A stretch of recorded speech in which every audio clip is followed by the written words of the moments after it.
Well, hello there, and a very warm welcome to you wherever you may be watching from around the world to this edition of the Clip My Horse TV in our studio. We are previewing your final day of competition at the 2026 FEI World Championships.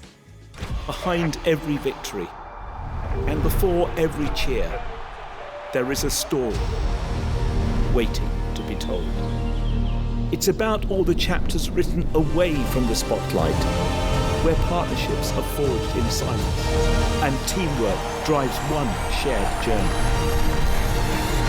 And now, a new chapter begins.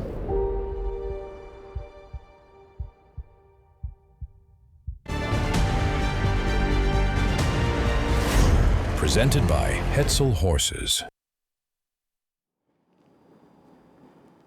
Well, to look ahead to this final day, I am joined by my good friend and colleague, analyst from Equestrating's Charlotte Smet. Charlotte, what a day. You are brimming here. I'm absolutely buzzing. This day comes around every 4 years, and every 4 years I live up to it for the 4-year cycle that lives up to it. This is going to be so thrilling, so exciting. We're going to see the best of the best. We've already seen the best of the best. Now they are trying to peak. This is when they want it to happen. I'm so excited, if you can't tell.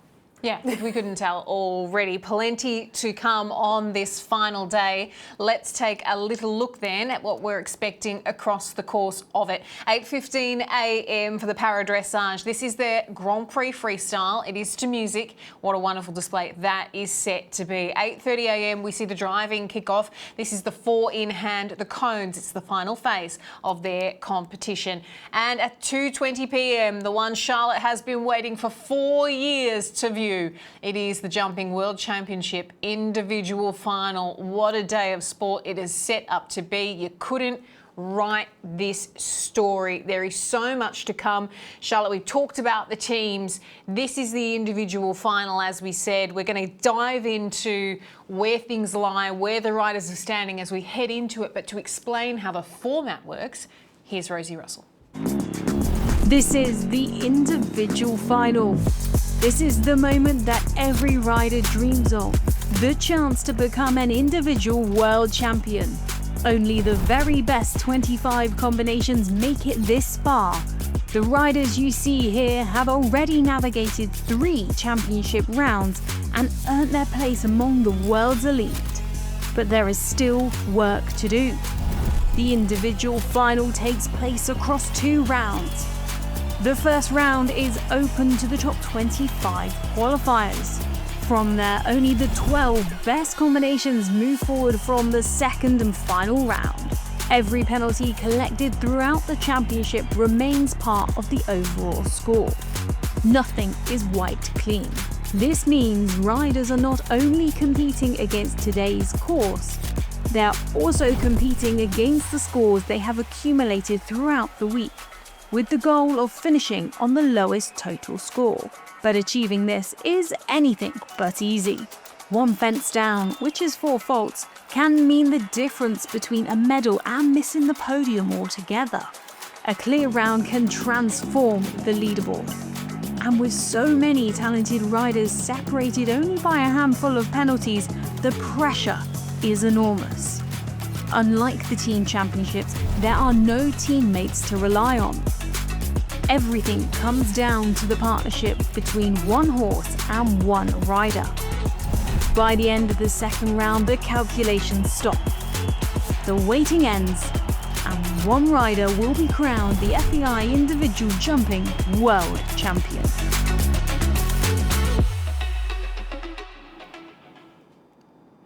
Oh, it's going to be so good. We saw the team competition in which Germany were crowned the world champions, of course, and it really shook things up, Charlotte, how it all played out on that Friday night. Definitely. I mean, it was incredible to watch that home team win in front of their home crowd.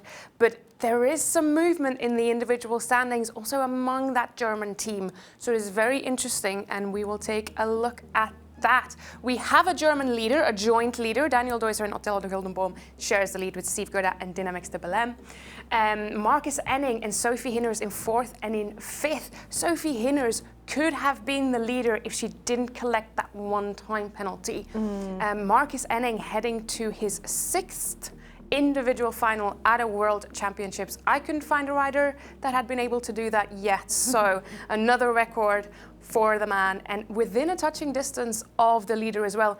And as you could see there, they are 10 combinations that are actually within one rail of the lead. So it is very tight at the top. We can see a lot more shake-ups as they come on Sunday. It's very exciting. But these are the 2 leaders. And this is crazy to me. This is absolutely mad. They're both on 0.86. Yes. Yeah, they came home on day 1 on the exact same time, which is why they are on equal points at the moment, 0.86, but only 0.15 margin removed from the next rider down, which is Ben Mayer and Point Break. So it is absolutely nothing. Even a time penalty would put them behind Ben Mayer, who has just been performing so exceptionally well. Also picked up a team medal with that British team. So anything could happen on Sunday.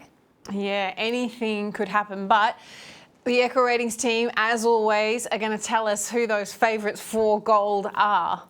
So we have 2 leaders, but one is deemed more of a favourite than the other, and that is Steve Guerdat and Dynamics de Belém. We're giving them a 28% chance at winning. And even Point Break and Ben Mayer are ahead of Daniel Deuser and Otello de Guldenboom. Now, this is based on numbers. It's not based on what we've already seen this week, because you might be questioning a little bit, because Otello de Guldenboom is looking very good. But we have analysed their past seasons, and this is what the numbers have said.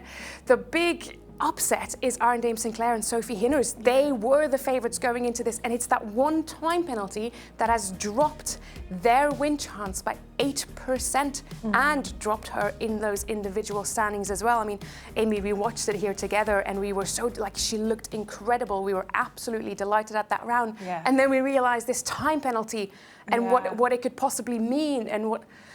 Yeah. I was beside myself, but what a round for that lady, and it's not all lost. She's still within a fighting chance. The horse is jumping incredible. Plus, she does have a team gold medal to take home already. Yeah, and if anything, it tells us really about her ability to be a team player, because she went out and she was like, I'm getting that clear round, time penalty be darned. And yeah, you were saying, I think she's going to be too slow.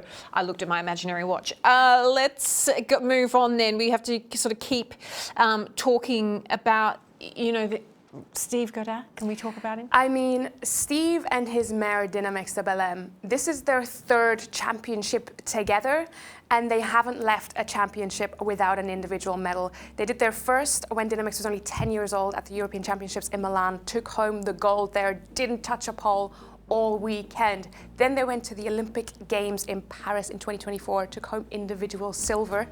And now we are coming to that final, that individual final, the 2026 Jumping World Championships.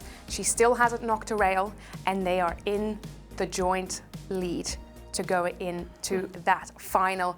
They're looking absolutely on point. I'm getting deja vus from what I saw in Milan 2-3 years ago, and they had a gold there. So could we see a 3rd medal for this incredible partnership? Yeah, what a story. As you say, narratives coming out of left, right and centre. And Hannah has been our reporter looking after the jumping throughout the course of the week, doing an incredible job for us. And she was out there in that howling rain on Friday night amidst all of the action and the excitement. I don't think she felt a drop, actually, with everything that was going on, catching up with some of the riders after their rounds. Let's hear from them. Of course, today the pressure was quite immense as the speaker was announcing all scenarios before I start. And then, you know what, I upped my rhythm, everything blocked out, and I tried to ride jump by jump my horse, and I actually really enjoyed the round. Aaron Dame Sinclair jumped amazing. I think he jumped even better than yesterday. He gave me such a good feeling. I maybe rode a little bit too safe. I really wanted to go clear, so maybe I took here and there a little bit too much time, or I can also say we enjoyed it a little bit too much. But he was jumping brilliantly, and I'm so happy and so proud of him. I made it not so easy for my horse today, but he was incredible again. 3 clear rounds over 3 days. I nearly had too much control. I was adding to the water and to the third last jump also, but he did it perfect, and I think he jumped incredible. He was with me every step of the way. I'm not sure if he ever jumped under lights, actually. I didn't want to go over that too much right before this week. But he was excellent. He was with me. He stayed on the inside tracks where I needed him to. And yeah, he couldn't have jumped around any better. I'm very happy. I think she showed up class one more time today. What she did in the triple combination, I don't know how she did it. I tried to help as much as I could, but the magic had to come from her, and she fighted unbelievably, and I'm very, very proud of her. I hope I can be up to her on Sunday and give her what she deserves.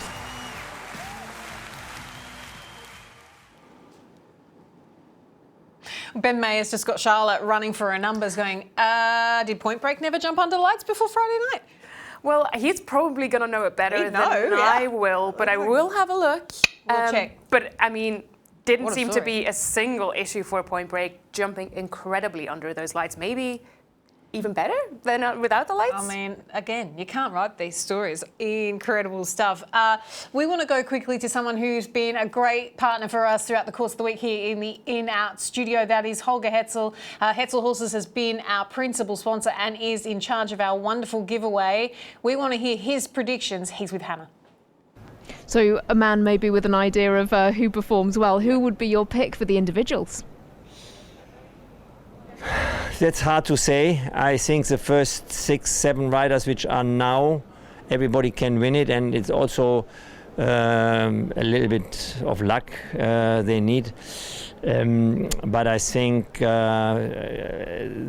Steve Guerdat, he has a lot of championship experience, and it was such a nice round and a natural, easy going. I think he can win a medal. And then I think that 2 Germans will the other medals.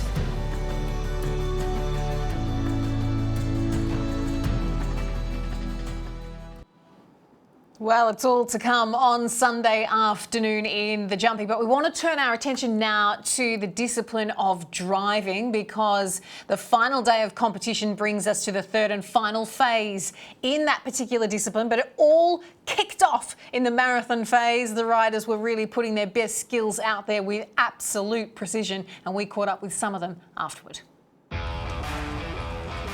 It was a strong marathon, very technical, and I must, before the dressage, one horse change it and make a great job and have a gift the heart, and yeah, I'm very proud with my horses. I was super pleased with my horses. They gave me everything. My left leader got a little bit unbrave in some of the obstacles coming in. Instead of, so we call it like attacking or hunting the obstacle. We really want them to be enjoying it and moving forward and moving forward. I think the terrain is really interesting because it's wet, dry, wet, dry. What is interesting, it's quite it's an amazing surface to work on, but when it gets a little bit wet, it's quite spongy to start with. So you have to make sure you have plenty of power in the wheelers to keep you off the posts and off the balls.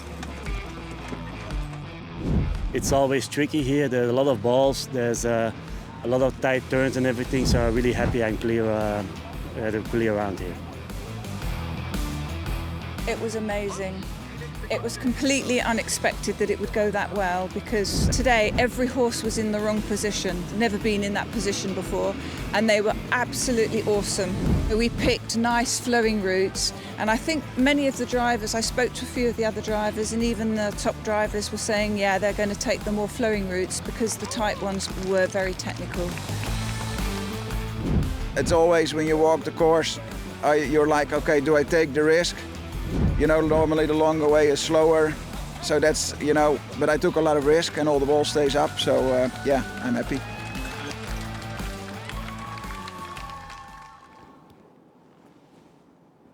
Really cool to hear from our drivers out after the marathon. Their third and final phase comes up on the final day of competition. JK, John Kyle, has been covering the driving for us. We're going to go to him now to get an update. At the conclusion of a thrilling day of marathon in driving sport, we have our team result so far. And it is Belgium, who've had such a good year in team driving, who sit in bronze. It is the Netherlands in second. And surprise, surprise, it's Australia in the lead. Australia with just a two-man strong team. So nothing in hand, and yet they are climbing the rankings. Thanks in no small part, of course, to the fact that Boyd Excel is one of those two drivers. Germany, just for the reference, are in fourth place going into the final day cones tomorrow. Let me tell you how the individuals has shaken out so far. And actually, there's no huge change. Chester Webber, our dressage leader, still sits on the podium. He is in bronze, having been 14th in the marathon. That just shows you the dressage lead he had. Dries de Griek, one of our top three, he was second in the marathon, helping him move up that one place in the overall ranking. And Boyd Excel leads. Interestingly, though, the way it is scored, it was Koos de Ronde for the Netherlands. He was the first out for his team who actually won the marathon, taking the win in 4 of the 8 obstacles and really helping both the Netherlands and his own personal score going into the final day. It is the precision of cones against the clock as well. Time penalties have really paid their part. Boyd Excel nearly coming under pressure with time penalties in his first ever World Championships win back in 2010. Join us for all the sport in cones, the final day of the Driving World Championships from 8:15 on Clip My Horse, and tune in for the top 10 from 12:45. That's the Red Hot TV tip. Certainly do that for all of the driving action. We want to take a little trip into the wonderful city of Aachen now. We know so much about this wonderful venue and all of the horse sport that is taking place there. Well, what about the town itself? It has a lot to offer, as Hannah Robson found out.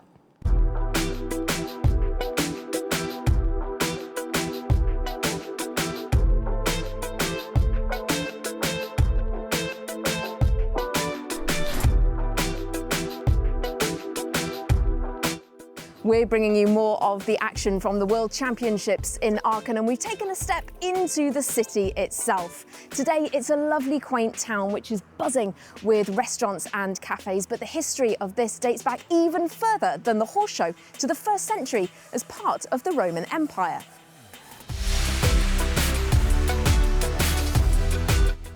So why did the Romans settle here?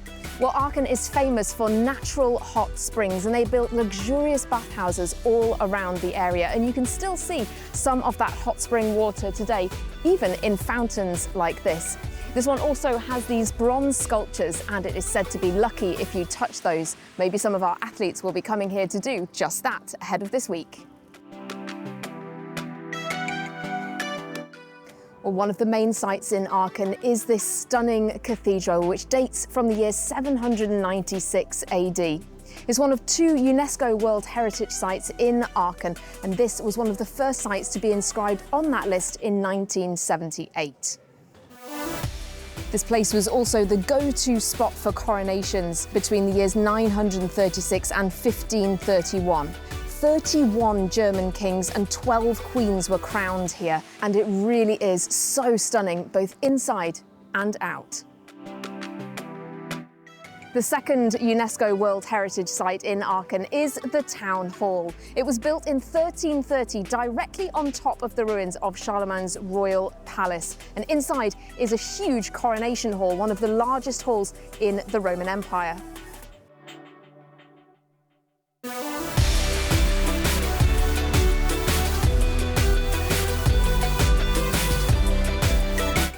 Well, Aachen also has its very own local delicacy, the Aachener Printen. It's a little bit like a German gingerbread, and it's protected by the European Union, so you can only actually have those baked in the city itself. This shop has done some very special biscuits. Maybe we'll take some home for this week's athletes.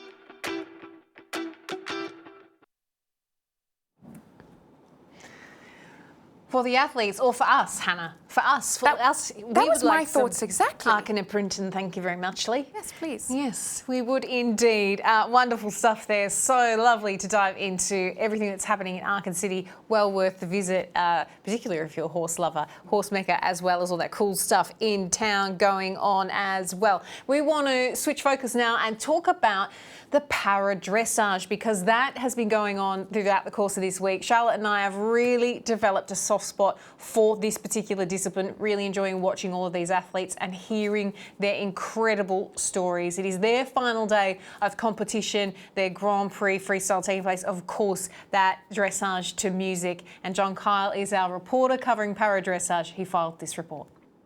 After the team test, the United States of America add the World Championships to their Paralympic title, with Germany and the Netherlands taking silver and bronze here in Aachen across those 2 days of sport. And what that means now is we're left with one final day of competition, a fantastic freestyle finale. All 5 grades go today. There's going to be music right throughout the dressage stadium, Stadium 3 as it is for these championships. And we'll see whether there's any real shuffling of the decks. And we saw a little bit of that across the individual and team days. Grades 1 and 3 were the only grades out of the 5 to stay exactly as they were.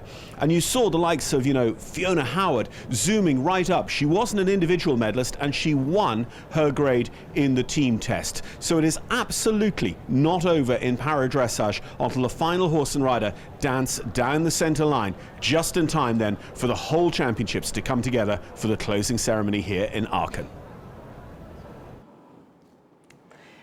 That is correct. And what a way to finish things off, Charlotte. It's going to be a magnificent day of sport. We can run you now through the schedule of what you will be able to enjoy watching on your Sunday. Of course, as John was saying, the dressage kicking off bright and early, 8:15 a.m. for that Grand Prix freestyle. You will enjoy that one, that is for sure. 8:30 a.m. for the final phase of the driving to see our world champions crowned. And then, of course, at 2:20 p.m, that's a wonderful afternoon of sport coming your way, because it is the World Championship individual final in the show jumping.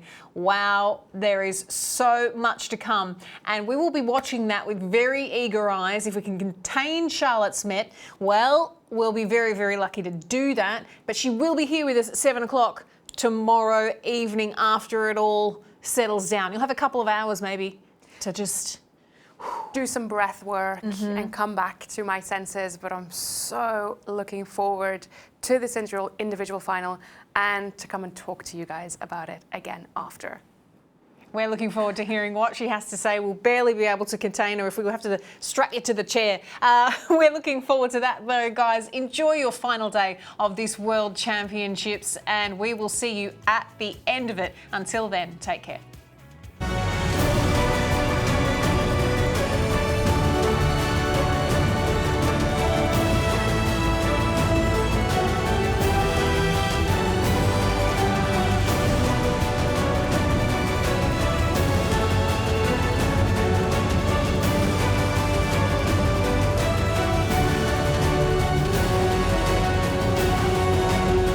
The Unite Studio Show is brought to you by Hetzel Horses.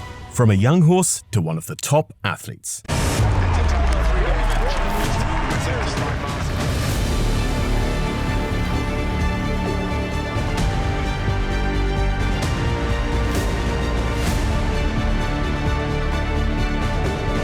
He's up and over, he's got goals! 13.